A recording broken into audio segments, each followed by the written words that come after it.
पण काही पुरुषांना भीती वाटते की मी जर एखादा पदार्थ घरी बनवला आणि जर तो घरच्यांना आवडला तर मग रोजच मला स्वयंपाक करायला लागेल म्हणजे हे का. पण एक मुख्य कारण आहे. हा, त्याच्यामुळे मला असं वाटतं की नाही नाही, मला चाही करता येत नाही असे म्हणणारे पण पुरुष म्हणजे आहेत. सेफ सेफ गेम म्हणतो आपण याला. Exactly.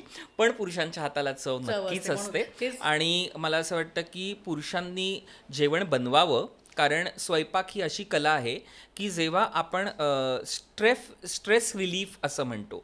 Cooking is a stress relief, कारण मी स्वतः त्याच्यावरती अभ्यास केलेला आहे आणि मी अनेक सेशन्स घेतलेत.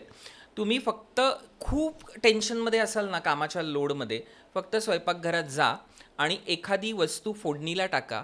त्या फोडणीच्या प्रत्येक आवाजामध्ये तुम्हाला जे रिलीफ वाटेल किंवा त्या स्वादामध्ये रिलीफ वाटेल, तो तुम्हाला रिलॅक्सेशन होईल. सो ही एक नक्की स्ट्रेस रिलीफ बस्चर आहे आणि ते प्रत्येकाने, स्त्री किंवा पुरुष, प्रत्येकाने करावं असं मला वाटतं. संपूर्ण व्हिडिओ पाहण्यासाठी ओनली मानिनी चॅनलला जरूर भेट द्या.